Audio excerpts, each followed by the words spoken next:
ولو شئنا لآتينا كل نفس هداها ولكن حق القول مني لأملأن جهنم من الجنة والناس أجمعين. ನರಕದಲ್ಲಿ ಯಾರಿದ್ದಾರೆ, ಪರದೈಸ್ನಲ್ಲಿ ಯಾರಿದ್ದಾರೆ? ನನ್ನ ಪ್ರೀತಿಯ ಮುಸ್ಲಿಂ ಮಿತ್ರನೇ, ಈ ಪರಿಸ್ಥಿತಿಯು ನಿಮಗೆ ಕಳವಳ ಉಂಟು ಮಾಡಬೇಕು. ಯಾಕೆ ಎಂದು ನಾನು ನಿಮಗೆ ಹೇಳುತ್ತೇನೆ. ಇದು ಎಷ್ಟು ಮುಖ್ಯವಾಗಿತ್ತೆಂದರೆ, ಅಲ್ಲಾಹನೇ ಪ್ರವಾದಿ ಮಹಮ್ಮದ್ ಅವರಿಗೆ ನರಕದ ಒಳಭಾಗದ ಒಂದು ನೋಟವನ್ನ ತೋರಿಸಿದನು.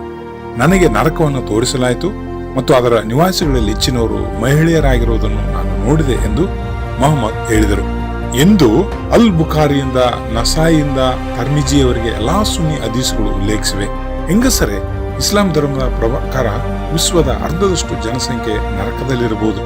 ಮಹಿಳೆಯರು ಯಾಕೆ? ಅವರು ಯಾವ ಕೆಟ್ಟ ಮತ್ತು ದೊಡ್ಡ ತಪ್ಪುಗಳನ್ನು ಮಾಡಿದ್ದಾರೆ? ಅವರು ಮನುಷ್ಯರಿಗಿಂತ ಅಲ್ಲಾಹನನ್ನು ಅವರ ಮೇಲೆ ಹೆಚ್ಚು ಕೋಪಗೊಳಿಸಿದರು. ಆದ್ದರಿಂದ ಅವನು ಅವರನ್ನು ನರಕದಲ್ಲಿ ಕಠಿಣವಾಗಿ ಶಿಕ್ಷಿಸಿದನ. ಸರಿ, ವಾಸ್ತವವಾಗಿ ಕುರಾನ್ ಮತ್ತೊಂದು ಕಥೆಯನ್ನು ಸಹ ಹೇಳುತ್ತದೆ. ಅಲ್ಲಾಹನು ಅದರ ಬಗ್ಗೆ ಬೇರೆ ಏನನ್ನಾದರೂ ಹೇಳಿದನು ಮತ್ತು ಮಾಡಿದನೆಂದು ತೋರುತ್ತದೆ. ಸೂರಾ ಅಸ್-ಸಜ್ದಾದಲ್ಲಿ ಅಲ್ಲಾಹನು ಹೇಳುತ್ತಾನೆ, ಖಂಡಿತವಾಗಿಯೂ ನಾನು ನರಕವನ್ನು ಆತ್ಮ ಮತ್ತು ಮನುಷ್ಯರಿಂದ ತುಂಬುತ್ತೇನೆ. ಆದ್ದರಿಂದ ಈಗ ರುಚಿ ನೋಡಿ.